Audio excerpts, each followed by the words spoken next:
9, 8, 7, 6, 5, 4, 3, 2, 1, 0. Women's Wrestling Talk, the #1 women's wrestling network on the planet.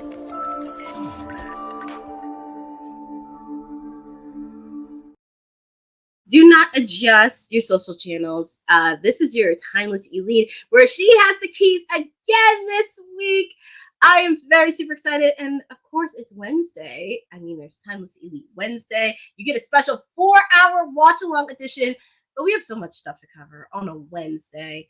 But I am not alone, and technically, this is pretty much ladies' night today, because we got a lot to cover, and I could not have done it with my sister from another mister. Get it there? But I am so happy to have my sister Honey in the building. How are you? Oh, buzz. There's lots of buzzing going on, man. I'm telling you. First of all, it's great to see you, Courtney. I feel like I haven't seen you in forever, girlfriend. Hope all is well. And I know we got so much to talk about. I'm excited for you today because we got a lot to talk about. But honestly, yeah, man. It's very interesting because I was not on last week, and there was a lot of people that was chirping a lot of stuff while I was gone. So, yeah, I'm not going to name any names, but, question, did you watch NXT? Of course I did. Okay. Oh, you know why I did, girl. Okay, so, ladies and gentlemen, do not adjust this because this photo is real. If you watched NXT last night, you know Mariah May made her debut at NXT last night when all the ladies were trying to make competition in. She said, "You're looking at the next NXT Women's Champion." Honey, I just want to get your thoughts on Mariah May showing up unexpectedly on NXT, and what do you think this is going to do with the rest of the women's division within NXT? Because we know they have the strongest, the best, and the top women's division in the world. So, your quick thoughts on this? Girl, I don't know how quick this is going to be, but God, I just truly love wrestling. I love being a wrestling fan. I love surprises. I love being shocked. I love also being right. Because I said last week at some point, I believe, that Mariah May would be perfect for NXT in its current space right now. Now that we have the big ones from NXT are they're grown up now, so they're moving on up. We got Stephanie Becker and Roxanne and Jordan Grace and Julia moving up. Now we have this moment last night where pretty much all the women in NXT are pretty much having it out for each other. It was a great segment, by the way. I'm not mad at where any of this is boiling up and going. You could only imagine that there would have just been, your traditional weekly cat fight all over the arena of the Performance Center. No. Not just that. Absolutely not. Shawn Michaels had other plans. They had other plans, okay? There's a bigger picture in effect here. And that is nothing. That has nothing to do with anything except glamour, okay? NXT, like she said, is about to get more glamorous. Now, there was no name specified either, which I noticed as well. But you need not an introduction, madam. We know who you are. We know why you are here. I am elated. I am happy about this. And she's right. So believe her now. Because when that title's around that waist, woo, the ride we are going on, Courtney. I'm excited. I'm very excited for this. And honestly, you mentioned that because speaking of rides, we have one of our officials known as Mr. NXT. I'm sure he was watching NXT last night and just losing his mind. So we have our wonderful councilman joining with us. How are you, sir, on this Wednesday? Hello, Courtney. How are you doing today? I'm great. I mean, it's Wednesday. I'm happy. I mean, I watched NXT last night. I watched it. I'm just going to be the other sibling that's just going to sit back and watch the siblings go at it. Nah, this is great. I love it.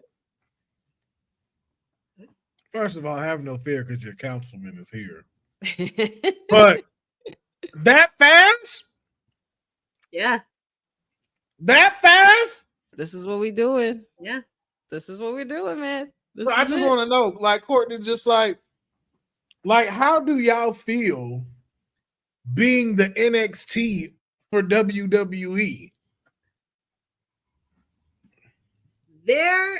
It's very interesting because I know everybody's buzzing with her debut. I was excited, but in the back of my mind, I said to myself, Tony and everybody in that AEW executive office, you better regroup your women's division, especially for All In, because I'm going to tell you something.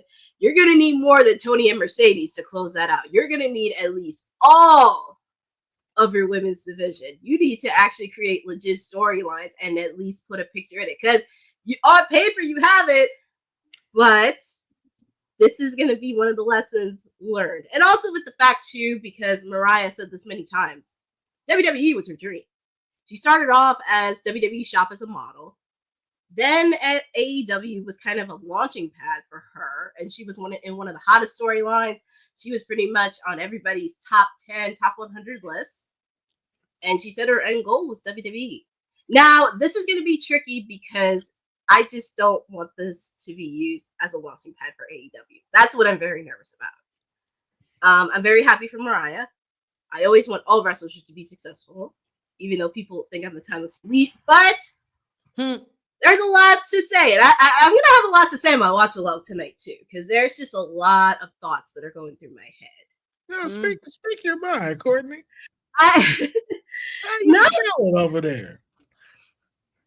I mean,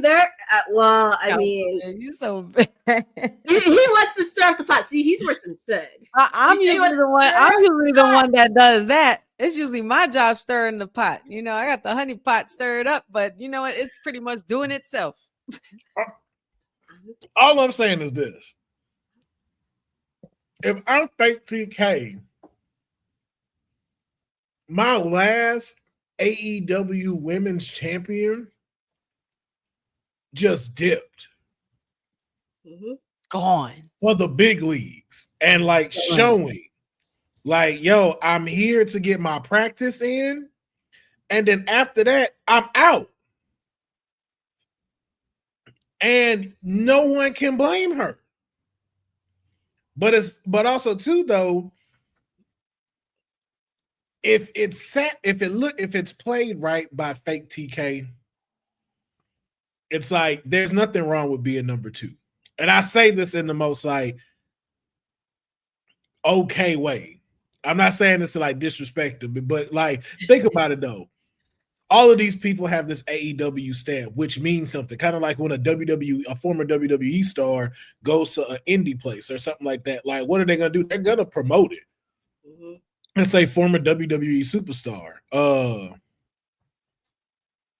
But to be able, even to what Boza said, it being this launching pad to go to the majors, but you still have all of these other stars that really aren't looking for that, but don't even know that they're capable of that. Because the one person I see now from AEW, it's yo, the day Will Ospreay goes to WWE and decides, hey, I'm going to sign and I'm going to go to WWE, no one can take that credit but AEW. Because you forged this superstar. You created this person to where it's yo, we can put these people in bigger spaces that we just don't have yet. So as much as I want to make fun of it and stuff like that, and as much as I love seeing them over here, it's hey, AEW, there's a window of opportunity for you. Because if you're able to create stars like this, which you're clearly doing, and we're clearly seeing, because Mariah May had really no type of training like this.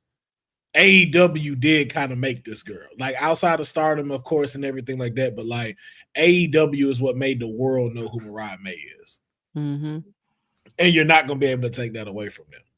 Right. But it's still them things when you look at it but dog, this is I don't care what nobody said. This shit petty.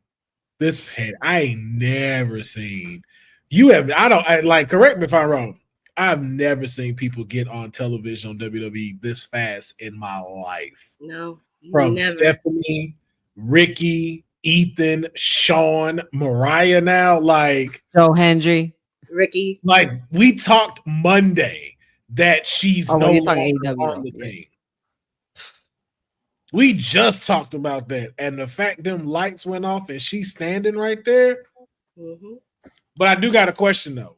With the timeline being reset back to PC, what does this do? Are we finna now have another side mission of Mariah May, or is she about to blend into the fold with the rest of these PC girls? Oh, she running. It's. I mean, this is gonna be practice time now. Like this is the real practice time. Mm-hmm. Like you had the pre-practice before the practice. Now this is the practice before the big. You know what I mean? So she's just elevating herself. I mean, if anything, it benefits her all the way through, as long as she's able to be consistent and keep up with it. I mean, look at the story she was able to tell with her run in AEW, man. Like she's created something. We know who she is. Like I said in the beginning, we know who you are. Let's just see what you do now. And I'm excited. I'm really excited because she didn't do bad. She man, listen, y'all got a character on your hands. I'm happy. That's crazy. It's wild. It's just so wild. It's nuts. Like this is where we are now. This is where we're going. And it's like things are being reversed. Things are switching. There's like good and bad news happening everywhere. Cause it's like, I want to be happy about, like, I'm happy about a lot of things going on, but I'm also like, kind of like, what's going on with this? Like, why did this happen? What am I missing? Like, Mariah May. Well, In WWE. Like, Well, I just saw this girl. with Formerly y'all. known as Mariah May. she's Could gonna be be Mariah better. June. Mariah August. Shout out to DR. No, Oh Mariah June. Shout out to DR, man. All-Star Yeah. fan. That shit was hilarious when he said that. Oh my god. Done. So done. Well, she's officially in NXT. I'm very excited to see what she does in the coming weeks, and very excited to see how she blends in with the NXT Women's Division. But that was not the only. Y'all think it's gonna be? Y'all think it's gonna be like? Y'all think she's gonna catch on real quick and like skyrocket, or you guys think she's gonna stay here for a bit before she? So that's my question. Does she? That's the thing I was kind of really asking. Does she get the Stephanie Vercur treatment and Julia treatment, or are we getting maybe it kind of in the middle of a Zarya Stephanie Vercur treatment? Like we're gonna see her for like a little bit of a stint in NXT. I think that would have to depend on her. You know. Yeah. You gotta think about it. Majority of these women on the NXT roster, none of them have been a world champion. No. We got a like fresh Jordan Grace. roster. Yep. With the exception of Jordan Grace, none of these women have like been the top of a brand in their division. Yeah. This woman has held multiple gold. Yes. So yeah, to Bose's point, is this a 7th month run or is this Vercur was here for 7 months? She wasn't even here for a whole year. Not a whole year. I think around 7-8 months. Yeah. Was it? Because she came in I last. feel way summer. shorter than that. She came in last summer after she got beat by Mercedes Moné at Forbidden Door, and after that, she went to NXT. It feels way shorter, but hey, shout out to her. And shout out to Mariah, man. Welcome home. We're glad to have you. Stephanie arrived in July 10th, 2024. And also, I That's think more than 7 months. That's like 8-9 months. That's 11 months. Well, no, that's almost a year. wow. That's almost a year. Almost a year. that's crazy. And also, I'm very curious on how they're going to do with her in media-wise, because I know when Stephanie was champion, they just kind of put her in, and she just kind of easily. they didn't do much direction with Julia. So I'm very curious on what direction they're going to put Mariah May in the forefront. I'm very Well, curious. she can do regular stuff now. So there's a lot of like Julia, they hadn't really connected with the whole, like again, like Japan market enough to capitalize on her being champion. Stephanie, hers went to the more Latino area. But for Mariah, this opens up again back into the American process and even overseas from where she's from. So there's a lot of like access she can start being able to get to as far as brand deals go, sponsorship, how they roll her out and stuff. It's really just her thing of how she wants to portray the character. I do say this like Dion though. Can we get a Bobby Roode glamorous intro though? Oh my God, glamorous! I won't get there. Like, yo, if we get that, yes, that would be crazy. That would be hilarious. Yes, yes, basically glamorous. Glamorous. No, I won't give in. But shout out to Mariah May. I'm looking forward to seeing her. But that was not the only thing that happened last night on NXT. As you saw, Trick Williams face off against Mike Santana. Man. The TNA Championship match. That match was definitely a banger. But also, we got to see a lot of appearances from Elias and also Elijah. Yeah. Oh God, I keep calling him Elijah. I get it because I feel I'm so used to calling him that. But I feel the same way. As you see, AJ Francis, Casey, Navarro attacked Mike Santana, and Trick Williams is still the champ. So I'm very curious, and I want to get you guys' thoughts on this regarding the match they had last night. And also, is this a possibility we could see them being a stable in the near future in TNA? Will, I'll start with you. If Trick is smart, absolutely not. If Trick is smart, AJ Francis is not to be trusted whatsoever. I would not trust him whatsoever. That. Would it make great for television? Absolutely. For them to be like his hitmen or his goons? Absolutely. But that's not going to go well over for Trick. But I liked it because I didn't want to see Mike Santana lose clean. Because just after his promo he did last week with Trick, you could see the winds changing. I'm like, yo, that guy, they're gonna make that guy the face of TNA. Like that is gonna be their champion. He's not gonna win this week, but the arc is to get the belt on him. And you can see it. Like you can see who, like everyone's behind Mike right now. We're moving into like a new we're settling in, not moving in, we're settling in to this new generation of TNA. And I think showing with NXT, this is great. And Trick has never looked better. I think Trick heard us here on WWT, how we was talking about him and everything. And he's changed. He's found that way to do it.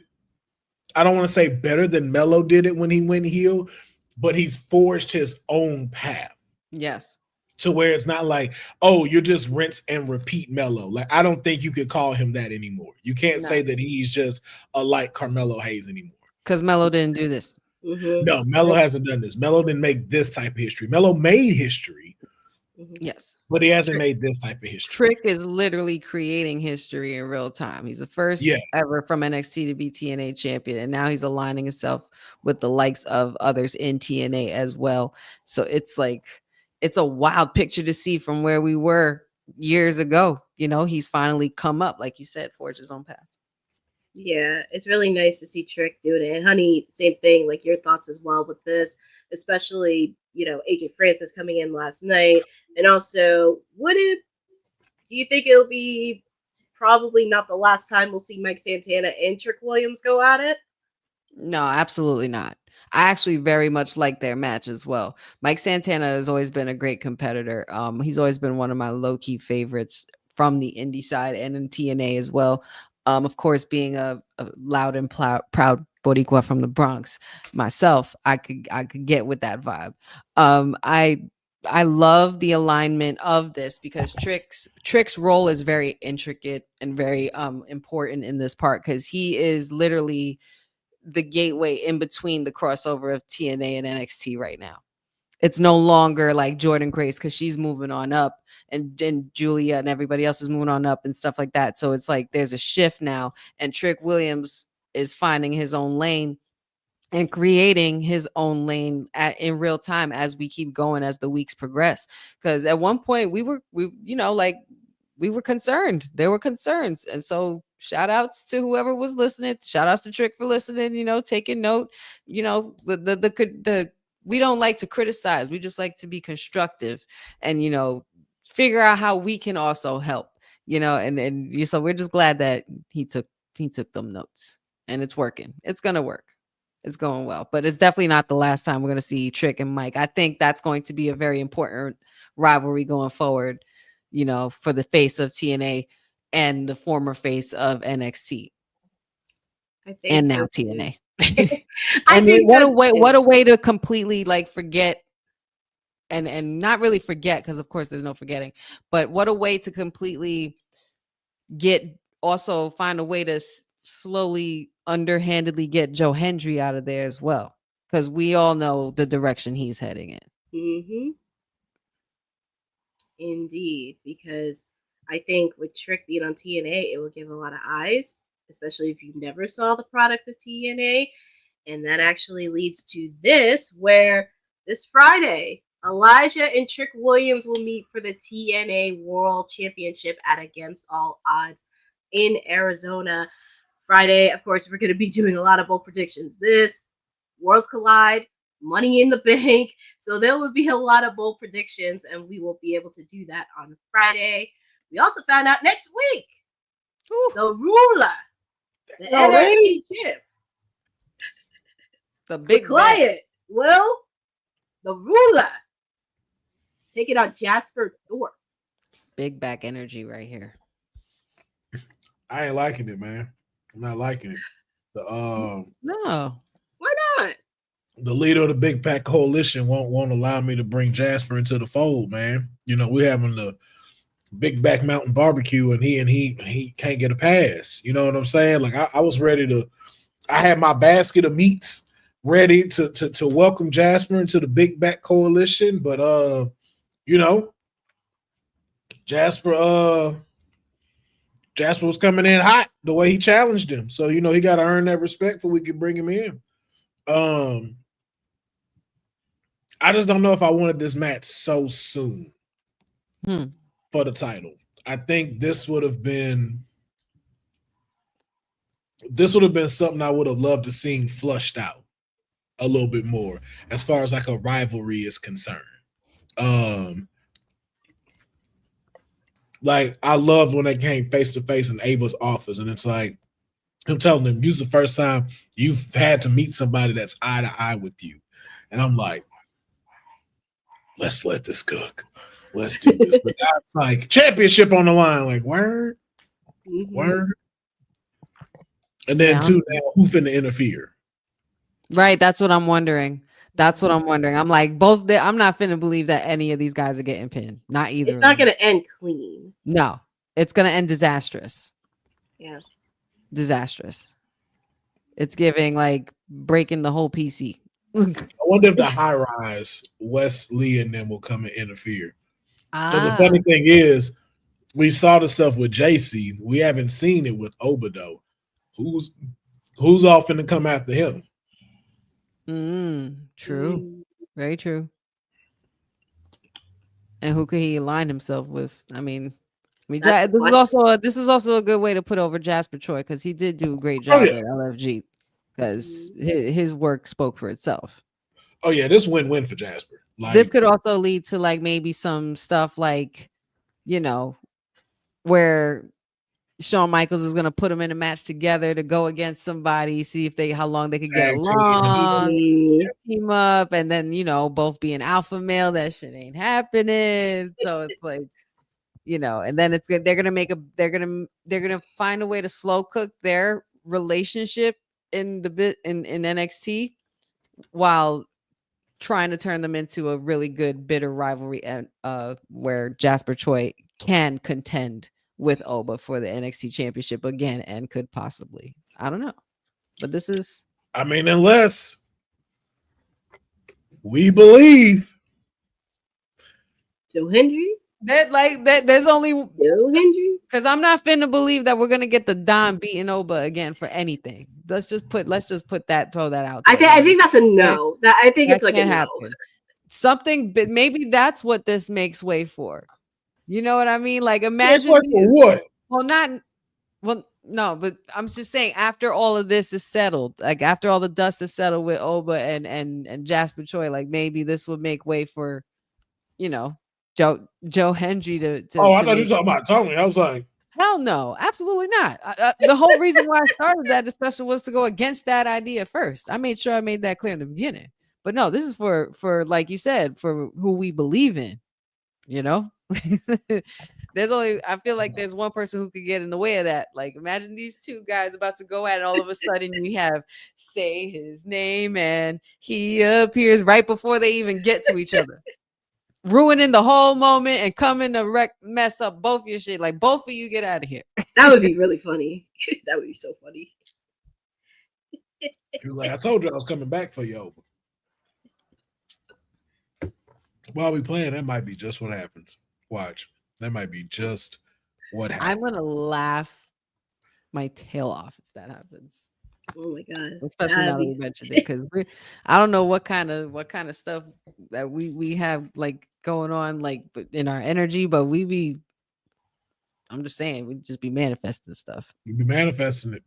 It's all manifested right there, and there's a lot that happened in NXT. Of course, Worlds Collide this weekend, and then of course you got the NXT after Worlds Collide. So there is a lot of chaos that we'll definitely be looking at, but I'm actually looking forward to seeing this match next week.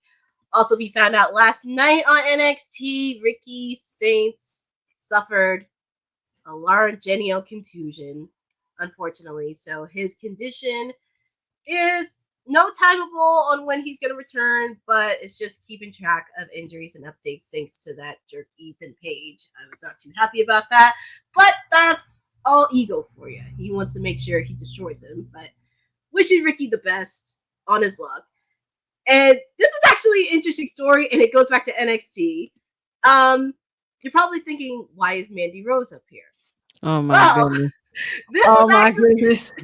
This is the worst picture you could have picked up, and you, Courtney, you know you wrong for this, Courtney. Thank Fightful for this, not me. Fightful was the one that picked it out. I had to figure out something. I didn't want to be like crazy. But Mandy Rose, apparently, because she was speaking to cardplayer.com, Mandy Rose was asked if she feels there is a double standard for women and men in WWE in terms of personal branding. She quoted, "I think there always is going to be. Unfortunately, I don't want to sound pessimistic, but we strive to become better. And I think we have become better in the world of sports in general when it comes to women. Definitely, it's been improving, but I think there's always room for more improvement. I do think that there is a double standard, but I also think in general, putting the sex aside of males and females, when you're in the company, you lie down and you know a piece of the pie for whatever it is that you're doing, or even you're allowed to do it. I just feel like you're so constricted. Why don't you want the superstar to become bigger and better and help your brand? I mean, I know as a whole, it's a mecca and it's the cream of the crop and all that, but it's like, why not? Look at some of these social media influencers, like Logan Paul and other people you can see. Obviously, it's kind of where the world is going now, right? Some of these social media stars are killing it and making more money than actors and actresses, all these things. Honey, I'll go with you on thoughts on what Mandy Rose had to say.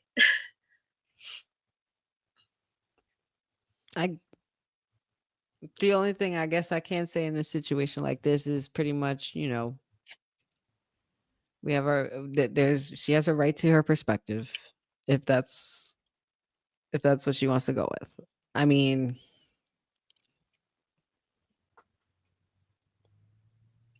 Mandy, I can't help but feel like this is just like, why don't you just say you miss them? Why don't you just say that instead? You know, we like, why don't we have to tear down what they got going on? You know, you were part of that machine once. You were a champion in that machine once. You know, like in the words of the great councilman, my tag team partner, we don't like hateration, holleration in this wrestlery. Okay, councilman, Well, I know you are I one of give the you the biggest floor. critics. You are one of the biggest critics of Mandy Rose. I'm just gonna give it to you. OnlyFans is 35% off right now. You can get it for $5.19 for 30 days. Clearly, this is what she was trying to get to with her statements of being said. Oh my god. Just so y'all know, it's limited time only, 35% off. If you'd like to view the branding of what she's trying to do. You know, when something gets said that makes sense, but the person who said it shouldn't have said it.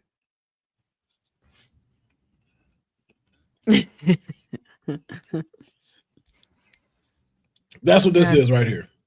That's what this is right here. Because she's not wrong in what it is, in the fact of, I think WWE may be a little bit too strict on how their stars are perceived, or maybe they just don't explain it enough as to why that's not to happen. Because outside of, you know, that stuff of what I just brought up, we've seen examples of it, like how you know, hesitant they were, you know, Mercedes Moné to go play on The Mandalorian, you know, denying Damian Priest of playing Namor in Black Panther. Right. We've seen it like with other folks and stuff, and then even too on the side of putting them in stuff they don't want to be in, you know, like Triple H being put in movies. He was like, yo, I don't want to act, I don't want to be in movies, but yet you're putting him in movies, and he's making stuff like The Chaperone. Right. So it's very curious to know, like, what is their thought process when it comes to all of these things as far as a superstar brand is concerned. Because to me, I'm just being honest, I don't think there's no layout for it. I really don't think there's a layout for anything that they have as far as the brand is concerned when it comes to superstars.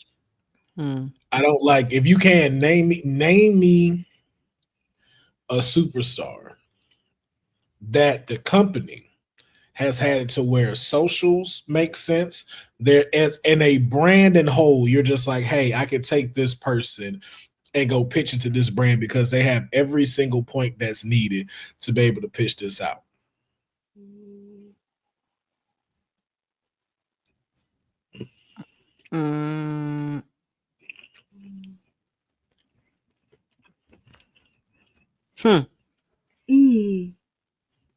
Start thinking about that, right? Yeah, we had to really think about that.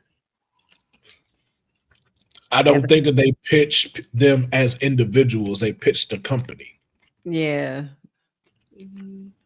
Wow. And you don't allow that to develop, because look at, either they have one side of it down or they don't have the other side down. Like Zelina Vega. Zelina Vega kills it with her presence online, socials, everything. But y'all don't develop. Why have y'all not? Why are y'all now doing it? CEO Wednesday is crazy. That's wild. Wild. But like, why are y'all now just pushing how her brand can go? Right. Yeah. You know what I'm saying? Like, don't get me wrong. We know she's a, like you said, a proud Puerto Rican Boricua. But there's so many other layers to her and levels to her that y'all can be utilizing that y'all are not utilizing. Right. The whole cosplay and anime and gamer thing, like when they had that whole problem with Twitch all those years ago and everything like that. It's like, yo, like, what? They're helping. Like, what is that? Like, if not this, if anything, this is benefiting the company as well. They need to figure that out. It made me think of the New Day a bit because I know Xavier Woods and all of them, and they were doing anime for a bit, and I'm very surprised it didn't kind of reach it on the Cedric main with the stage. carrying cross, not the. Oh my goodness. TikTok. Yeah, well, TikTok yourself. TikTok. Ooh. TikTok your ass up on here, Mr. Right, Mayor. that's what she said. But anyways, it's going back to Xavier Woods because Xavier Woods was an ambassador for Dragon Ball Z, and there was so much that they could do when he was. I think he was on Raw when he was either on Raw or SmackDown or whatever. They could have leveraged that a bit, and they don't. So it's very interesting, and I would be curious to see, like, do they look at them like that? Do they look at them of how this can be pushed for them? Because there is so much that these superstars do, especially now, because of how you're now even reshaping WWE to where you're not doing as many live shows anymore.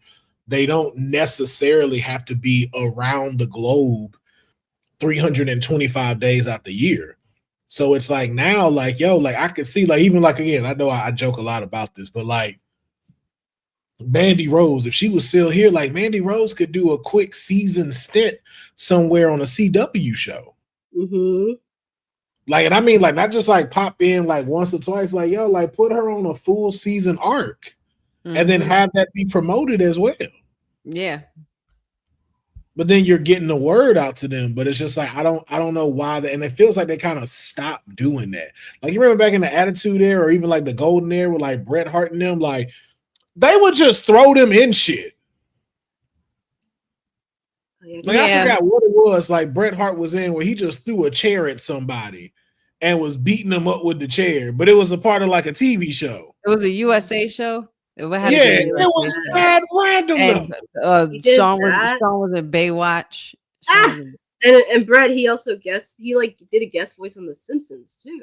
Yeah. It's like I don't understand why we stopped doing that when it comes to these new superstars.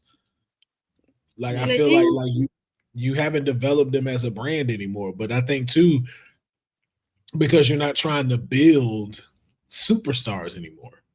And I think that's something I wanted to start having a conversation with. It's like, I don't think you're trying to build superstars. You're trying to build sports stars now. And that really stinks too, because when they had Peacock, I'm surprised they didn't put some of the stars on some of their Peacock shows. Like some of them, they were exclusive to just Peacock. They were so popular. And they didn't have to be in one episode. They could have been like for a full season. And even with Netflix as well, it's like you could have leveraged and put some of your stars. Like, so what if they're in a cameo? So what? Like, they're freaking superstars. I was about to like say. Braun Breaker on Night Court would have been hilarious. Oh my god, that would have been funny on NBC. Like, I want to see another superstar host Saturday Night Live. Oh my god! Like, why don't we see that no more? Yo, like, the fact Cody Rhodes has not done SNL. That's crazy. Cody Rhodes has never done it. Cody Rhodes. The fact Cody Rhodes has not done Saturday Night Live. I have a question. Has John Roman hasn't hosted? I think John has. I think John has done Saturday Night Live. Has John done a Yes, I don't know why I'm envisioning a skit that he done where I think he dressed up like a woman. Oh man. I mean, well, a lot of them do that on Saturday Night Live, though. Yeah. He hosted Saturday Night Live December 10th, 2016. Okay. So yeah, like I want to take us back to that because that was fun too. Roman on a Saturday. Yeah, Roman hasn't hosted. Or Cody on a Saturday. That's what I said. Cody Rhodes on Saturday hosted Saturday Night Live. I don't understand. That is crazy. And also, like, you go back to like Mad TV when like it was Triple H, Rock, China, Jericho, Trish, Eddie Guerrero, Big Show. That was hilarious. I still have the VHS tape when they were on Mad TV. Yes. Oh my God. With that was so funny. Yeah, it's a lot that they could do. They need to do more of that. That's why I say I don't disagree with what she's saying. I don't at all. It's just again, what is the motivation? What's the move? Are you trying to do it as a company, or are you trying to sell these individuals as brands? But I think you can bring in so much money with them as individuals as well as the company. Yeah, I think that's something to really consider. But That's a conversation we need to have because there's just so much leverage that the superstars in WWE could do. I'm just very shocked. Maria, I'm gonna be honest with you. SNL is not that funny, so he'll probably be perfect on them. It depends on the guest you have, though. It depends on the guest and the performance. Yeah. It do. But most of the time, SNL ain't hitting like that. It's like it has its hits and miss. How many times out the year do you watch Saturday Night Live, honey? I DVR it. And I stand corrected. I would say the last time I watched it was last year, and that was when Keeney and Kel got back together. No, we DVR it. We definitely DVR. Oh yeah, DVR. It was something my family always used to watch too, as I was growing up as well. So that was just we like spoofs and things like that. We just see what's out there, and like there's some nights where I'm just like not feeling it, but there's certain cast members that I really like, and I do like Colin Jost and Michael Che when they do their weekly updates because their shit be funny. I ain't gonna lie, the one he did when his wife was there. Oh my god, Hester was there. It was great. Yeah, that was great. Yo, that Arby's line, I was like, sir, flawless victory. And then I saw the 50th anniversary. That was pretty cool to have some of the stars there. 50th. Yeah. It's like honey say, like it ain't always for me, but it's like again, depending on the person that's there. But most of the time, I just be like, Maria, you're not wrong about that. You're not wrong about that. Oh yeah, You're not wrong about that. But see, but that's the thing too. Like, you definitely comparing two very. They're both different. They're both very different. They're both very different. Same genre, but very different. Yeah. Because that was my shit too. And Living Color. Everybody loved it. My whole family watched it. Every season. We watched my whole family watched it. I love that. I love the video. My dad used to tape it and all of that on VHS and all of that. My dad used to he consistently watch it. Like it was it was just a tradition. Fly Girls. Homie the Clown. You can do what you wanna do in Living Color. And then they had the best performers on there. It was like anybody hell yeah. Yep. Hell yeah. It was great. I feel like we need to do a spoof for that. But anyway, since we're talking about mainstream, earlier today with Pat McAfee's show, Sheamus was on there and he talked about R-Truth. And we had a lot of conversations on that on Monday. Sheamus weighed in the recent episode of Pat McAfee earlier today of R-Truth's contract not being renewed by WWE. And he was speaking on the show, highlighting R-Truth's unique connection with the fans. From our perspective, what we do, entertainment, it's about entertaining the fans, and people get to know who that person is, and they get to fall in love with the character and the personality. For Truth, for example, he's one of the most beloved because he's one of the most entertainment. Sheamus also added in a personal connection from their early days where he had his first dark match against him when he came up and R-Truth had just come back. And from then, we bonded. It's that fella walking in the dressing room, and it's just a laugh. He's got a contagious laugh that would just light up the room. And despite the current situation, Sheamus is optimistic about Truth's WWE future. It's not the end. It's a bit of a break. There's no way Truth is not going to come back at some stage. I know you guys were not on Monday, and I don't know if you guys didn't talk about it on kayfabe, but before you talk about Sheamus, I just wanted to get your quick thoughts on the news that happened with R-Truth's release and also what Sheamus said about R-Truth. So I will start off with Honey on this. Well, I was in denial and I was very sad, but I got some really good words of wisdom today to not be sad because R-Truth's superpowers will be activated and he's going to be fine. We're going to get R-Truth. If we don't get him in WWE, I don't care, but just give him to me. I'll take him however I can because we love R-Truth so much. And it's unfortunate, but it's the way of the business. Maybe it was time. I've seen different reports being told and things like that. I'm not sure what to believe. So I'm just like, this is one of those things where we just got to let it roll out. Of course, it's, we're doing a podcast and we got to talk about it. But from a fan and being a viewer as well, like it's heartbreaking, but change is inevitable in this business. He's given us so many gems over the years. I don't think this is the end of anything. It's just the end of a chapter in this part for him.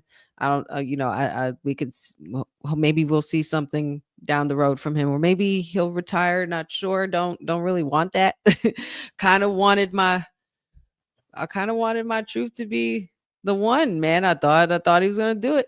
Thought we were going to have him still continue and finish his story at the end of it all and help save wrestling and keep it from being ruined by the likes of John Cena. Those, there was the things that we manifested and thought would be really cool. But, like I said, it's the way of the business. But no matter what Truth does, we love Truth and follow Truth no matter where he goes. But Councilman, your thoughts? Best thing that could happen to R-Truth. I'm glad they didn't re-sign him. Mm-hmm. So glad they didn't re-sign him. Do y'all realize how hot wrestling is right now? Yeah. Like, you know how much stuff is going on in wrestling that R-Truth did not get to be a part of for over 20 years right now? Mm-hmm. Like, all of the opportunities that he can now do. And I'm just talking about even from an indie run of seeing him on House of Glory, seeing Truth in Japan, seeing Truth, man, even hit up an AEW, the fact, we get R-Truth worldwide now. There ain't no holding that shit back. Imagine. It's let go now. The powers are out. You're on. What if you're really onto something and this man becomes worldwide and just becomes that wrestler that has his own independent contract and could go anywhere and appear wherever he wants and just do what he does, be R-Truth. It ain't he can't wrestle. I was supposed to be in Japan. Meanwhile, he's at AAA doing something there, Lucha Libre. He's like, oh, this ain't Japan. My bad. And then but he ain't got to do that. He could drop the gimmick and go just real what he want to do. Or just really go on a run. Yeah. A worldwide run. Go Hardy Boy style. Yeah, but he'll be back. And then the thing is, too, even with the contract not being renewed, it's a good thing because now you can go for a bigger check. But do what you want. You were signed. Yeah, you were signed and didn't hold the WWE tag team titles with The Miz. You were signed already when you got that. You were already signed when you became a big ass hit with the Judgment Day and literally kept they shit going for another 6 months because everybody wanted to see you. You are already signed. You already had your stuff there. So now when you come back when the world is behind R-Truth, your bag is going to be so much bigger. That pop is going to be so much louder because we talk about that with these other releases. You got the possibility to show yourself and having that WWE stamp. Now look at it as a future WWE Hall of Famer now being on Reality of Wrestling. Right. Going over to help people train at different schools, being a part of the All Caribbean joint as well. This is major for R-Truth, and I really think he gets to spread his wings, fly a little bit. Go on tour, do a music tour. Word. Go live your life, bro. I promise you, WWE is going to want you back because they released you as you being a hot commodity. Yes. We already saw. You went up. Your last match was against John Cena, your childhood hero. Honestly, low key, if he just and we wanted it to be longer. And now people telling you we want truth. We want the truth. We want the truth. That's not going to go nowhere. We're going to get the truth just in a different way on a bigger scale. Bravo, sir, bro. Run your bag up. Run your bag up, bro. You probably got right now, and especially in the condition he's in, yes, you probably got the highest, the most valuable WWE stamp in the indie right now. Mm-hmm. Because you're not over the hill. You can still go. None of us would think twice about you being somebody's champion. That man, they just gave that man the golden ticket. Don't even know it. Sky's the limit for him. Sky's the limit. He gonna be making Cody Rhodes money when he get back. He'll be making that money. And then that when if he ever comes back and that music hits, ooh, the crowd is gonna go nuts. Ooh, y'all ready? People over there. What's up? If you feel it, say what's up. What's up? What's up? Keep it this. At the top of my lungs, man. With a tear in my eye. So shout out to him, man. Like, I ain't got nothing but positive faith that he's going to be A-okay. Yeah. R-Truth is going to be fine. Sky is the limit for him. Wish him the best and everything. Let him live that man's life and just so much. And it won't be the last time we see R-Truth.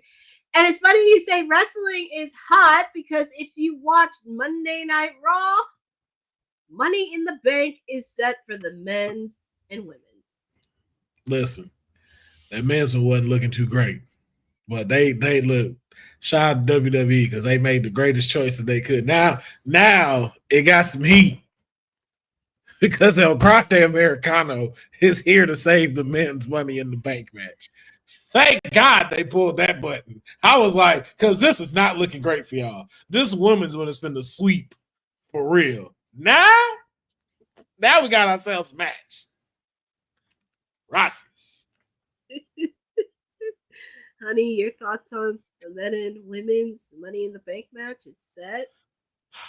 I know we're going to do both predictions on Friday, but just wanted to get your early thoughts. Yes, we are. We are. I'm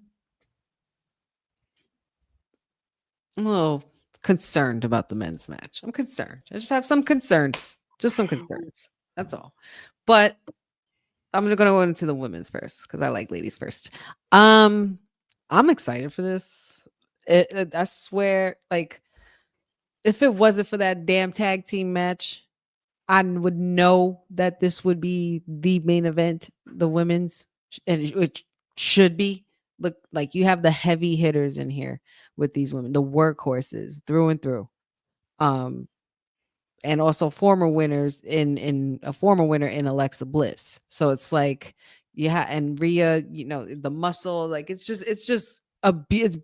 becoming a beautiful PLE. It's definitely going to be a great time with both matches. I'm concerned about the men's one. I'm really concerned about the men's one, but I know it's going to be exciting. I know it's going to be exciting because I know there's going to be some crazy spots between El Grande Americano, Penta, and Andrade, like alone. But it's making a hard case to predict, man. I'm gonna have to. I don't want to talk about. I don't want to like get into like who I would predict to win because it's already hard enough as it is that I gotta analyze this in the next 2 days to figure it out. We know who ain't winning, which is Penta. Definitely tell you that now. Penta definitely ain't winning no Money in the Bank. Nah, no. Penta's not winning. Too early. Nah. It's too. And the only reason why I say that, the Sendil who wrote it, it's the other people you got in here right now.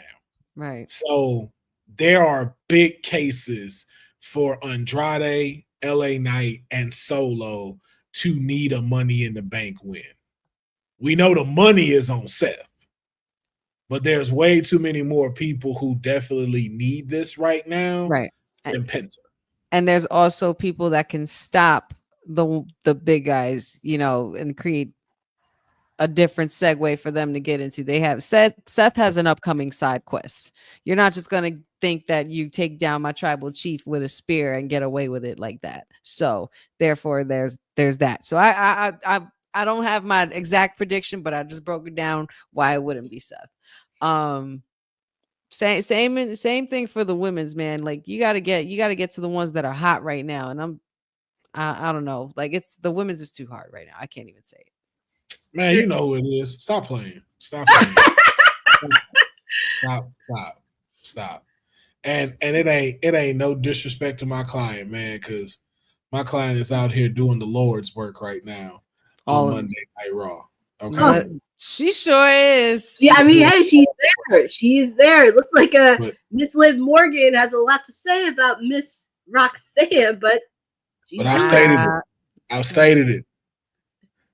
We need caution in the bank. Caution in if Jade Cargill does not, if Jade Cargill don't interfere, Naomi needs that briefcase. Yeah. The drama and carnage she is going to bring holding that briefcase, because she not gonna cash in quick. No, she's not. No, She's no, gonna, no. She could tease it on purpose at every time and just come out and mess you up and not even cash in and walk out. Yes.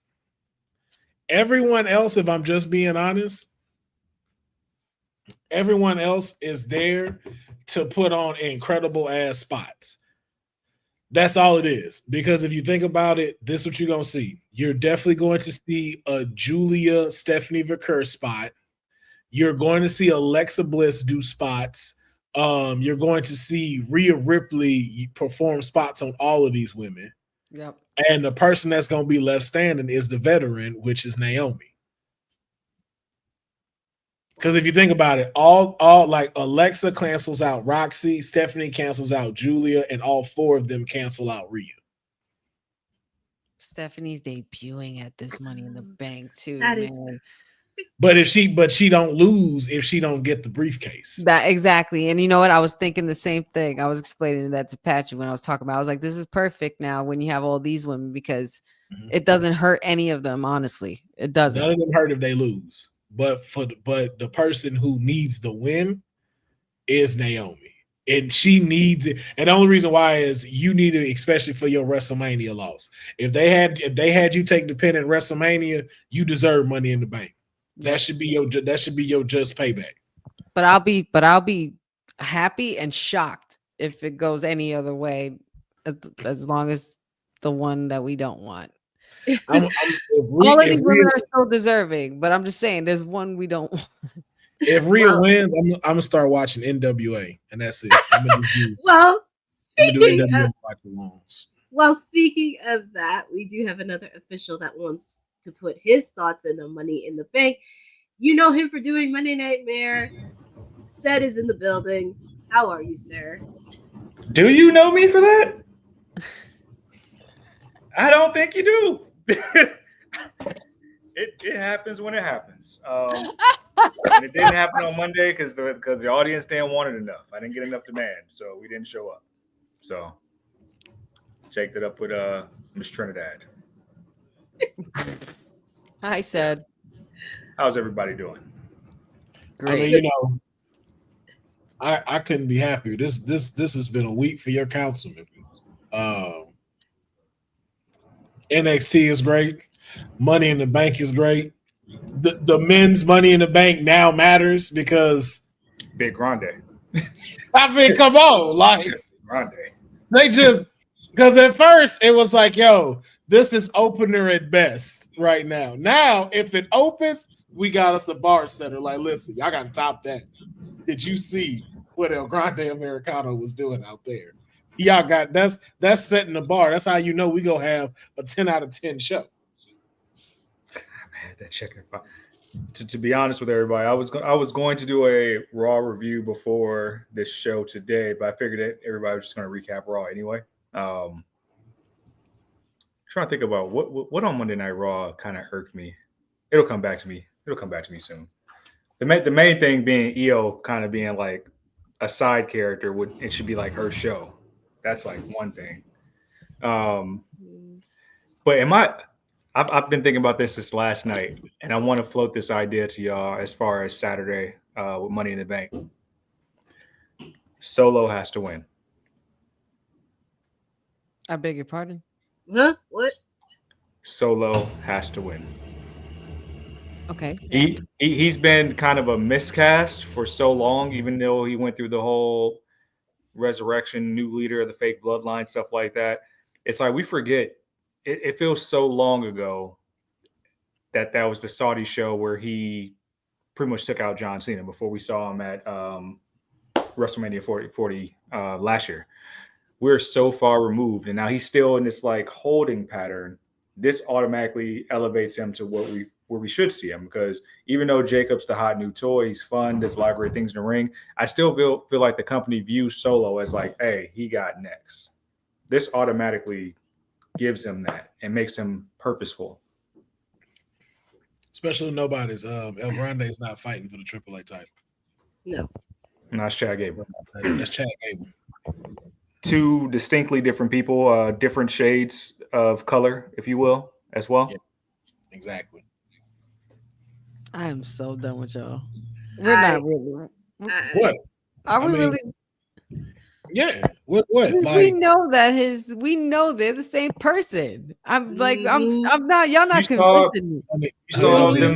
You literally saw them together backstage like a month and a half ago. Like, don't be that person, honey. Nobody likes that person.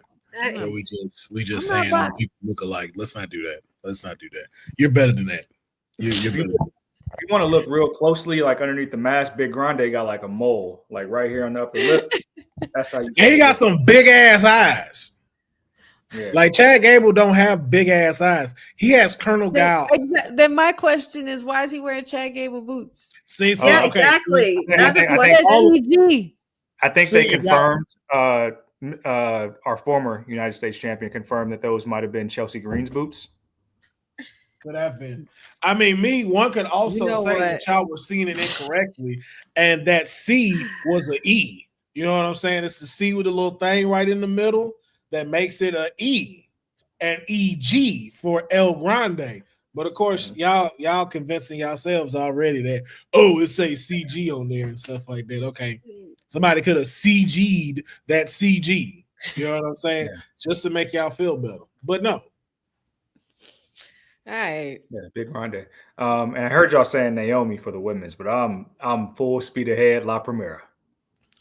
Part of me was thinking that, man, with the way they're just rolling everything out for her, if it's not Naomi, but Naomi's also just as hot right now, and Will made a good point that it doesn't hurt if she loses because she's not getting pinned. Because you got to think about it, like, and then why have the interaction with her and Rhea then? Yep. If La Primera do double duty and win both matches, the amount of flagrants that I'm going to have on Monday, I'm going to get us kicked off the air. Oh, please don't do that. Oh my God. I want to believe. I want it to be. I'm gonna still stand for Naomi. I'm gonna do the same, man. I have to. I hope Naomi wins. I feel like Jade might cost her though. No, I think the costing is gonna come for Alexa Bliss. Yeah, Alexa Bliss needs a story out of this. She needs something out of this. Mm-hmm. I could also see her having Nikki come get her, and she just walk off. So if not Naomi, who would be you guys' next option? Oh, Steph. Stephanie is who I want to pick, but Naomi is the one that I'm like really stuck on. Like I have to stick. Like I'm sticking to my guns with Naomi. Like I ain't gonna hold you. I can talk myself into Julia winning after seeing some of these vignettes the past 2 weeks. Hey, you know what though? Hear me out. Oh shit. Let me tell y'all why we should not sleep on my client, Roxanne Perez, though. Let's talk about it. Yo, just think of adding Money in the Bank to the Judgment Day. Oh, man. And that direct access to her becoming champ. And especially with Io there, like, and she got to get a win over Io. Don't be surprised if you see Roxanne sitting at the top and holding that bank. It's a shame that that won't main event, but I think we know why it won't main event. Oh, because it's a tag team match. Yep. Yeah. It's because we're going to get some sort of cash and attempt in that match with both champions vulnerable. Yeah. And if I'm being honest, that's another reason why Solo got to win, because he can take the belt off Jay right before the Gunther match on Monday. That'd be horrible if that happens. Yeah. That would be crazy. That would be horrible if that happens. I would very much hate that if that went down. That left a bad taste in my mouth. Well, there's going to be a lot to talk about with Money in the Bank because we are going to get our predictions in. Looking at these matches, yeah, I'm going to need a lot of time for my bold predictions. But you brought up Worlds Collide, and it kind of goes into our next story. Lillian Garcia will be the ring announcer for Worlds Collide this Saturday. She did make the official announcement on her Instagram. And just quick thoughts on Lillian returning for Saturday. I actually plan on being in the building for this show. I'm interested in a good time, you know. I think Lillian brings a certain level of nostalgia despite her not knowing who Roxanne Perez is, which is why the councilman is turned around. Shame on her for that. I know one thing for sure. You better not get Lola's name wrong. We don't do that. So Lala Viche. oh. If it's pronounced like that, you will see a shoe enter the ring. Enter in the ring just from the side. You see a shoe. Oh man, yeah, Boza. Councilman is still not happy about the No, he's not. Roseanne Perez thing. Yeah. Lillian's picture's not here anymore. Her picture's not here. You can come out now.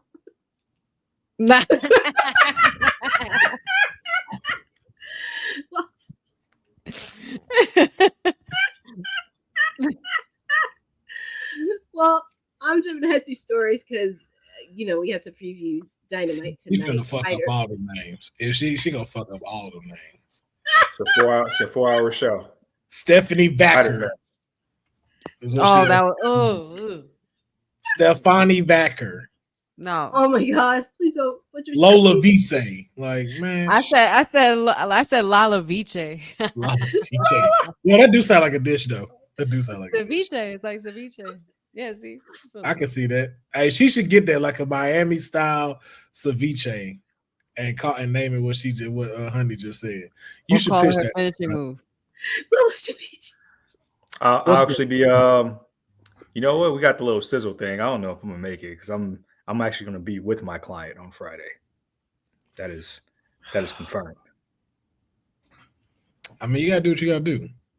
Gotta do what I It'd gotta be do. nice if your client could also show up to the event. Oh, the mayor's gonna work. He's gonna work his inner workings. He's gonna do what he got to do. It's a busy schedule. I'm gonna go support. Your councilman will need to be there, shake some hands, eat some oxtails. And good old Money in the Bank Superstore Thursday through Sunday. If you guys are in Santa Monica. You said oxtails and my stomach growled, and I'm definitely not going to be in Santa Monica. I will be working. And here doing watch along. Yeah, just here. Don't forget for the gentlemen in this chat, we will be doing For the Love of TK on Friday, live in person. Oh, we're getting the balloons out. Oh, we're getting balloons. No. We're not allowed to use balloons anymore. So we're just gonna have to do drinks. So you just get your drink taken from you. We have been put on a balloons watch list thanks to TK. Mm-hmm. Not allowed to use them. Apparently, you're not allowed to release 1,000 balloons into the air of Las Vegas. Like, apparently, that's like. And now I'm banned at every party city in the Southwest region, so I can't even go through the doors right now. Yeah, they got a nice picture up on you on the site though to not be served. It is a nice picture. They picked a very great picture, but no balloons. No balloons. So we'll find substitutes for the love. TK just have to do one of these. Just point. Yeah, yeah. We'll get coconuts. Make it island themed. Well, we will talk a lot about that at our event later on, but I want to get through this preview for AEW Dynamite where yours truly, she's going to be on it for 4 hours. Yes, I will be doing it for 4 hours. Yes, ma'am. You got some work ahead of you. I got work to do. Look, I got work to do. So it's Fighter Fest. Wait, that's tonight? Yeah, tonight. Courtney, you need to get paid. Like, you need to tell TK, you just did a full-time shift. You need to tell her, hey, I need to be paid today. We're talking about this behind the scenes, so we're in discussions on that. But anyways, Fighter Fest, Denver, Colorado, AEW, 4 hours, 2 hours of AEW Dynamite, 2 hours of AEW Collision, and we got some action already announced. We have We'll have Faxion and Copeland Nable taking on Commander, Speedball, Mike Bailey, and the returning Kevin Knight, who just returned from New Japan. Yes, sir. Courtney, it's Coke Ball Bailey. Oh my god. Oh no, I can't say that. I gotta say. I'll tell you, if he went by that, he'd be champ right now. Well, he will be. He will be soon. He will be soon. We also have AEW World Champion Jon Moxley taking on Mark Briscoe. No title on the line, just non-title between these two. We also have my client, the timeless one, Tony Storm, teaming up with Mina Shirokana against Julia Hart, Sky Blue. And we're going to have Mercedes Moné doing commentary. So I'm very intrigued on what she's going to have to say. And I can tell there's going to be a lot of fireworks in that match. We're also going to have FTR taking on Atlantis Jr. and Temple. I just said this on Collision, and I'm not going to announce it because it's been a long day for me. Templario. Yes, Templario. Templario. Templario. But we also have an AEW International Championship 4-way. We have Brody King, Kenny Omega, Mascaria Dorada, and Claudio Castagnoli. And that's going to be a fun match. We're also going to have the Toxic Spider, Teklia, make her in-ring debut after she beat up my client Jamie Hayter last week. But it's going to be very curious on who is she going to face. And we also are going to hear from the Hurt Syndicate tonight on AEW Fighter Fest. And that's going on the top of the hour with me and my watch along. But also you can watch it on TBS and simulcast on Max. And I just wanted to get your quick thoughts on, is there something that sticks out to you regarding AEW Fighter Fest? Yeah, y'all match cards make me sleepy. It's a lot going on in these cards. Like, it's very busy. It looked good, but it's a lot. Yeah. I feel like we didn't see that many matches to fill up 4 hours. So I'm wondering what the rest of the time is going to be. Yeah, this is still 2 hours at least. Like, what is the other two going to be? Yeah. Actually, I do have a question. However, are there any hours that are commercial free? Did they announce anything like that yet? No, they didn't announce anything commercial free. Anything like as far as hearing from Swerve Strickland, maybe Hangman or anything like that? I think they're probably going to do it tonight, especially after what happened last week, because Will Ospreay and Swerve Strickland went into blows backstage. So that's going to be probably something as a factor. I'm very curious on that. Also, I'm pretty sure we're going to see the Don Callis family lurking somewhere between Dynamite and Collision. They're trying to recruit Daniel Garcia, right? Yep. So Tony Khan's kind of taking notes where he's making less announcements. I don't know. These graphics take a lot to get out. They are. I'm sure they do. But I can't wait to see my boy Coke Ball Bailey in the ring. I'm just excited to see the women's. I want to see Tony Storm slap the. That's gonna be a fire match against Julia Hart. And what's up? What, my bad. What's up, man? So keep pushing the hashtag in the chats, y'all, and on Twitter and on the socials. Hashtag Timeless Monet main event.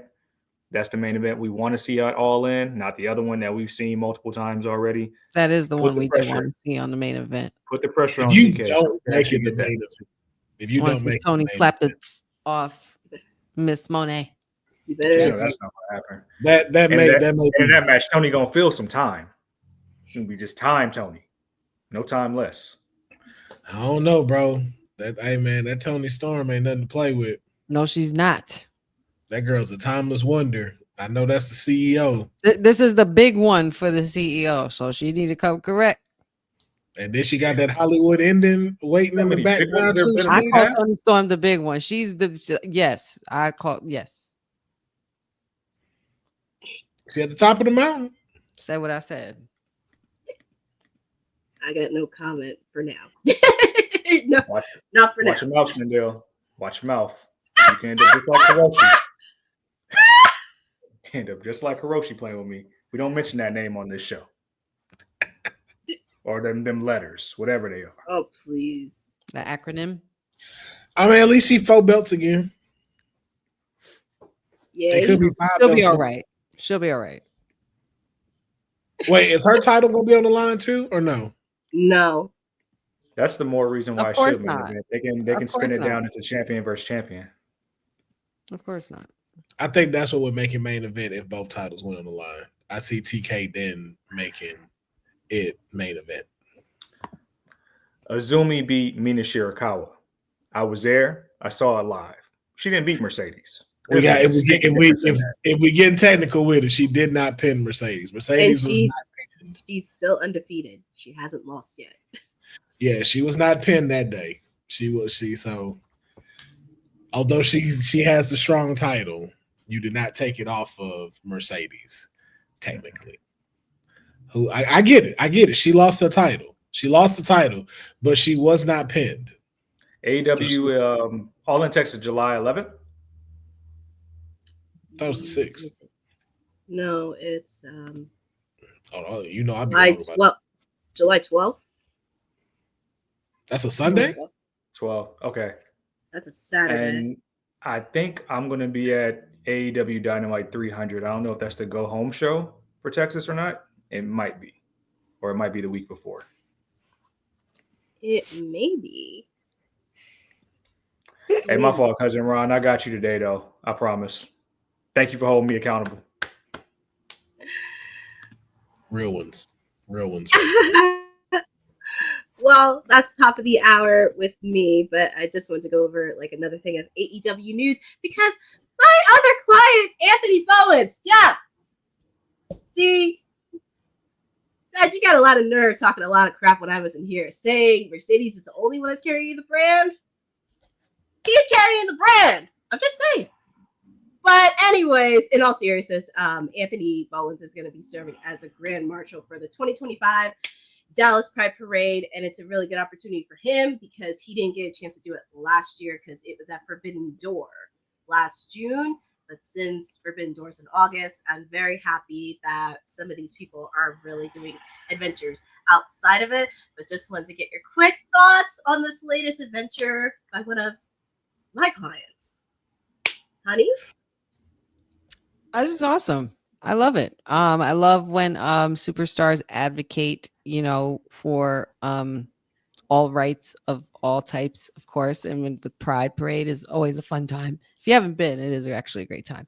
But yeah, this is pretty cool. And of course, he is. You could consider him an ambassador for AEW of sorts. It's not just one person who carries a whole brand. We do know that. I mean, we all can't be needle movers and tribal chiefs. Just, CEOs maybe, but that's it. But yeah, shout out to Anthony Bowens. Congrats to him. Well, your thoughts? Why is it in Dallas? Of all places. There's a Pride Parade everywhere in the month of June. Does Dallas, Oklahoma really need one though? Like who wants to be prideful in a loser city like that though? Oh my god. Oh my god. Like do y'all have pride outside of the cowboy pride that is very loose? It's very loose. I've seen some of you cowboyers starting to leave the herd. I ain't gonna call you out, but I've seen y'all wearing some other teams you ain't supposed to be wearing. That's it though. Just why is it in Dallas? Why is it in Dallas? Outside of that, good. Yeah, outside of that, good for him. Go do your thing. Hey, WWE, take notes. Go make people ambassadors. Just not in Dallas. Just not in Dallas. Just not in Dallas. Like, is this like official? Can they change the location? He should do Houston Pride Parade. That's where he should go. Not Dallas. Fortunately, that's kind of the comms team on there, and I don't know who did it, but I don't know. You got to start somewhere, I guess. And if you're gonna start, let's say somewhere. Said your thoughts. Start somewhere. So why not Dallas, Oklahoma? Go do your thing. I think it's dope that they continue to let Anthony Bowens join these spaces. I know he was at the Netflix thing that we saw a bunch of WWE superstars at earlier this week. That Tudum, I don't know if I'm pronouncing that right, but just really allowing him to be exactly who he is outside the ring as well. And that's something that we see the other company kind of limiting people's voices, and Tony Khan being on the right side of history. So look forward to seeing more of it. Indeed. My client's doing his thing. That's what they need to do. So proud of him. But he's doing his thing, and he's doing what he wants to do, and that's represent AEW. It's still in Dallas though. This is going to be the ongoing occurring theme. It's in Dallas. It's in Dallas though. Like, good for him, but it's in Dallas. Dallas smells like Pepto-Bismol in despair every time I go. That's what Dallas smells like. Oh my goodness. It's distinct. I want to get through two stories before we get out of here. Of course, one of them involving Liv Morgan. What happened earlier today, an alleged stalker targeting Liv Morgan was reportedly arrested outside the WWE Performance Center in Orlando on Tuesday night, and the incident occurred during the event of NXT. And also the NXT reporter Najee, who was at the Performance Center, posted on Twitter, a legit stalker was arrested outside the PC tonight. Multiple facts of evidence taken by police officers. I wish I was making this up. And also an updated report by Fightful's Sean Ross Sapp later confirmed the individual has been targeting Morgan. And the identity of the arrested individual has not been released at this time. But they have dealt with previous serious incidents involving stalking and attempted attacks on performers. And I feel like this has been an ongoing conversation that we've had the last couple of weeks regarding what happened with Saraya at one of the Comic-Cons. But I just wanted to get your thoughts and perspective on this regarding Liv Morgan, and I will start with Seth. Wrestling's supposed to be fun. It's supposed to be family friendly. Just stop being fucking weird, man. It's just too many people just fucking weird out here. I don't know. I blame the parents. For the lack thereof. Yeah, especially what happened to Saraya just a couple weeks ago, where you had a photo op opportunity, you try to kiss her, and that's just weird. And I'm glad that things didn't escalate, because from what I read, they found evidence that showcased his whole manifesto, whatever you would, what he was about to carry out and stuff like that. And it's like stuff like this. I feel like things like this should be publicized, just because it'll allow fans to know what these people have to go through as public figures. So you can treat them with respect and courtesy. So you don't be the people that wait at the airports and track their airline travel and wait up there at like 3 a.m. and stuff like that. Give them the decency as human beings to be just that, and just respect what they do as a profession. Nothing more, nothing less. But wrestling fans, stop being weird. Well, your thoughts on the regarding Liv Morgan? I agree with Sid. I think there should be a higher penalty or punishment for these type of acts. You know what I'm saying? I don't think that, so like, people really do this being weirdos start understanding like the consequences of you putting someone in mental and potential physical danger with what you're doing. Like, nobody wants to feel uncomfortable going home. And so I think it's like, yo, you need to be able to have things in place. Like that dude that went there and tried to kiss Saraya, it's like, bro, like you should be punished. Because like, what do you think? Because like, you'll have that for politicians, you have that for higher reps of authority. I think that should also move into people who are entertainers and that are public figures. I think you should like be able to start setting an example. Like, nah, bro, like you sitting here stalking and you got a whole manifesto about how you finna kill somebody. That's attempt. That's in the process. Like, bro, you are, I forget what they call it, but it's like you manifested that this was gonna happen. You going to jail. Like, we locking you up. You got to go get you some help. Like, no, ain't no just restraining order or stay 500 feet away. Like, that doesn't do it. It doesn't do anything. And then it just, most of the time, half of the, like, it just agitates them even more to feel like, yo, well, she wouldn't have done this. So they're just trying to keep us apart. It's like, I'm telling you, that downward spiral, that type of stuff, that's crazy to me. And then we can get into topics all day about catfishing and scammers and things like that, but just, jeez, man. And that should have more of a punishment too.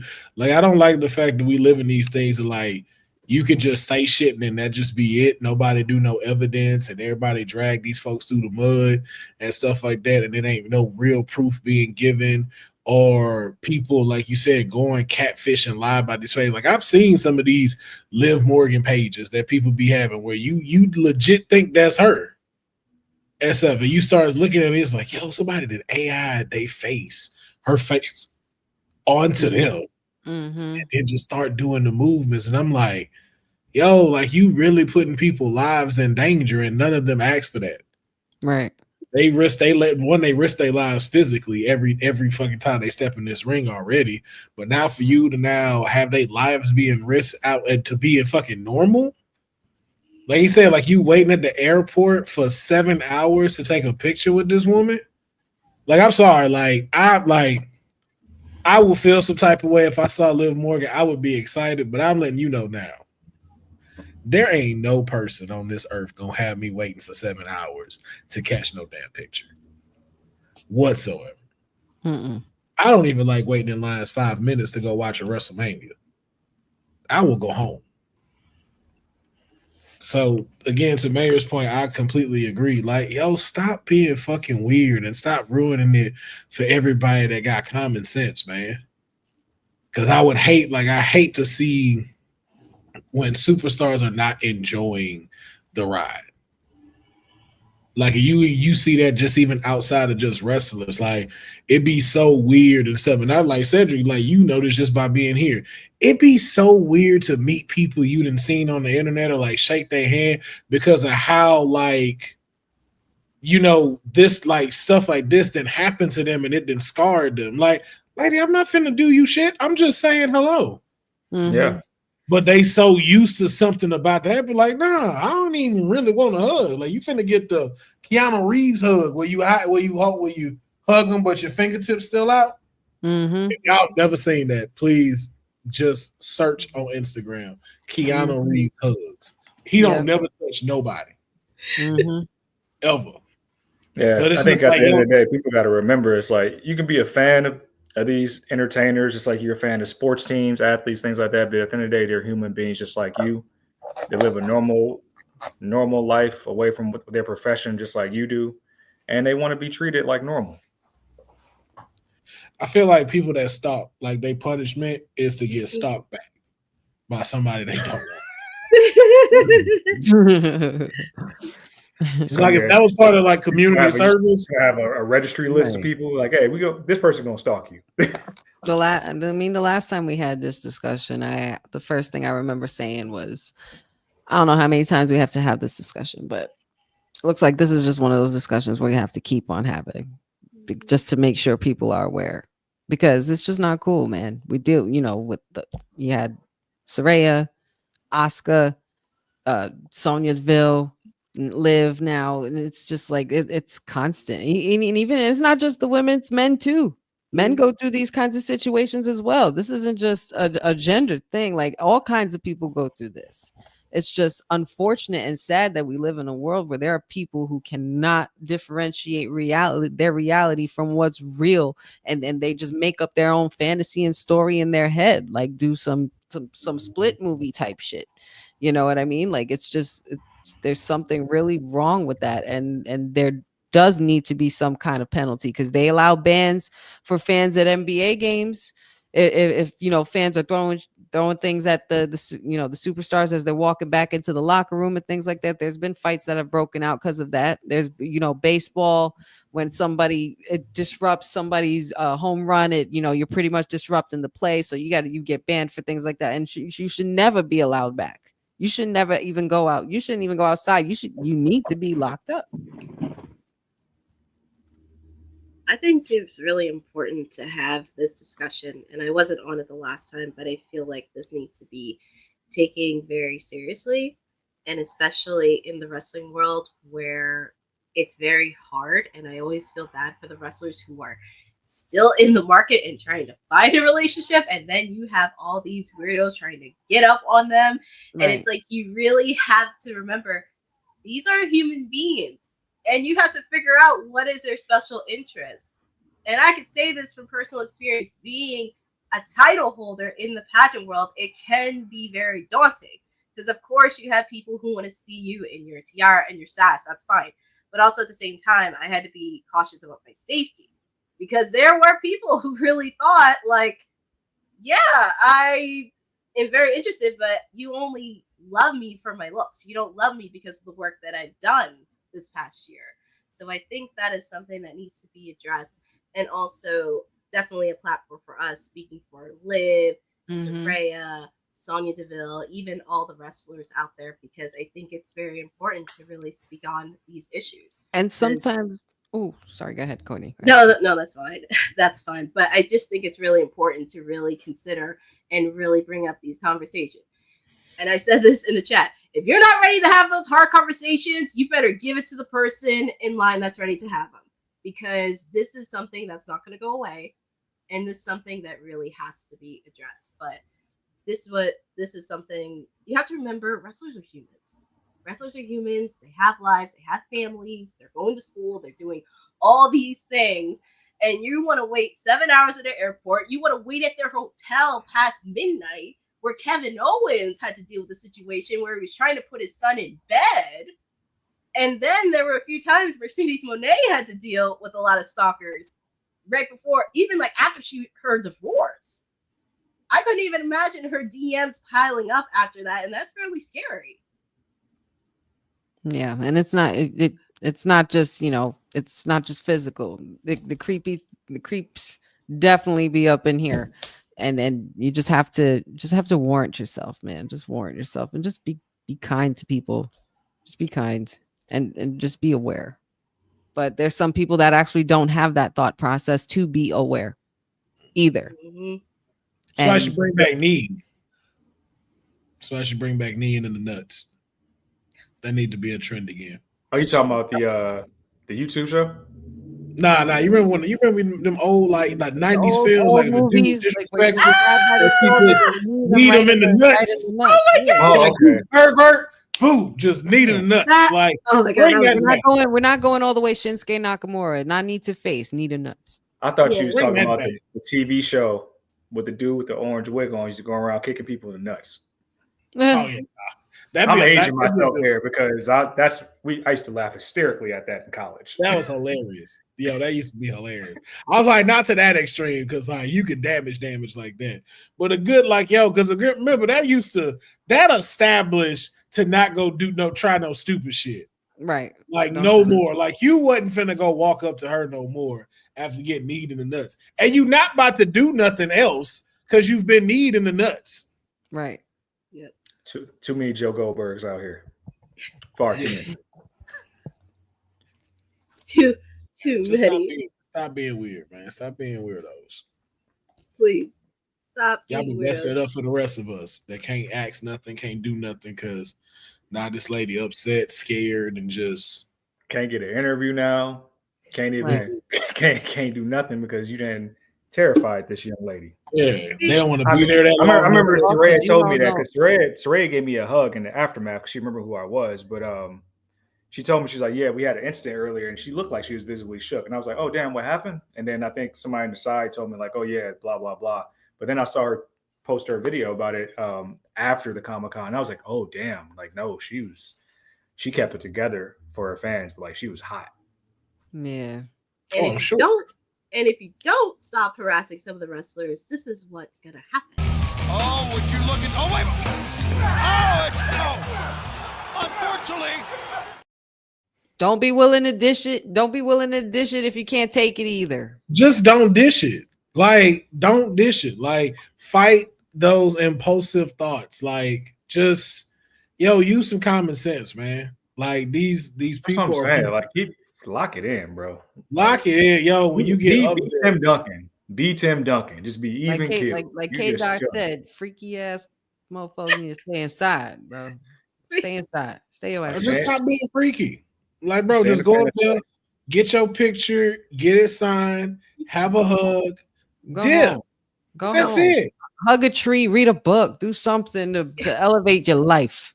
That's it. Like, stop immortalizing celebrities and figures so damn much. Like, some of y'all really sitting out here thinking y'all in a full-blown relationship with Liv Morgan, and you've been talking to a dude that's built like me, but bald-headed and a little bit fatter that don't go out the house as much. Thinking And you you've been really had a chatting up with this chance. motherfucker, sending money to him. But y'all been together for 3 years. Like, no. Like, jeez. Crazy. Yeah, even at that point, Cousin Ron, like, screw the hug. Like, at this point, it's like, yo, you know what it is? You know what I remember growing up? You had to earn the hug. Yes. And the hug was earned by how your energy came off. Yep. Yeah. If you did not have good energy, you were not getting hugged. Yep. Yep. And you had to respect that. That's why Absolutely. dudes always had to go in for the hug first, or had to wait to see if the woman is gonna do it. Because if you try to go in and you get this handshake, yeah, there's something wrong with you. Listen, man, I'm still like what at ISPW when I went for the meet and greet for Bret Hart. I asked, I'm this little old me. Bret Hart, he's not obviously not a built wrestler, but he's a stocky dude. But I asked him for permission to still hug him. Like, wait, what's so funny? What's so funny? Why y'all Wait, What? why you outing Brett like that? He just old. No, I know. No, but I'm just saying. I tried so hard to not laugh at it. I was trying to wrong make with that? I wasn't trying to play him. Would y'all stop making this about something else? I have a point to make. Okay? Oh my goodness. Hey, honey, speak your point. Let the woman I speak have her a point to make. Anyway, the point was I asked him. I didn't have to, but I had the wherewithal and the mental capacity to be an adult and say, after I got everything, after we spoke and he signed my autograph for me, because none of them have to do that. None of them have to oblige you anything. They don't owe you nothing. I still asked him, can I have a hug? You know, like I told him everything. I went, thank you. You were my childhood hero growing up. You're awesome. You're the best. And I said, thank you for everything. But then I asked him for the hug out of respect, because it's like, that's personal space. Yes. That's personal space. You don't invade. And I also have respect for my elders. Thank you very much. Oh, that's a big part of it. Yes. Yeah, you just gotta be a normal fan, dude. Like I got my content at the Comic-Con, and it's like took pictures just for the site and stuff like that. But like I knew my childhood self. It's like Booker T, my favorite wrestler of all time. So I just pulled him to the side next day when he signed my pictures. Like, yo, it wouldn't be me if I didn't ask you for a spin-a-rooney. And we just laughed. He was like, it's gonna take a 3 to 4 hour stretch routine. I was like, I feel you. I'm in the same boat. Now that was good for me. I was satisfied. Mhm. Yeah. Like I don't need. Yeah, I no. mean, Yeah, I mean, I had a win. I had a win when I saw Chris Jericho. I shook his hand, and he was like, "Shake my hand." And then I chatted with him because this was when Queen of the Ring was out, and I asked him, "Did you see Queen of the Ring?" And he said, "Yes, I did." So I said, "Okay, you did." And of course, he had a long line, but you know, it's just personal space. I was happy I got to see one of my favorite wrestlers. Yeah, you don't need to go for it Yeah. all, man. Just be happy that they acknowledged you, they saw you, they signed your stuff, and go home. Call it a day. Yeah. It's like when I saw Cry Kane if and you Randy- need to get it out. If you have gratification, you get nerves and stuff. I get it, but leave it at that, man. Just stop. Yeah, doing it's weird. like when I saw Kane and Randy Orton outside smoking a cigarette.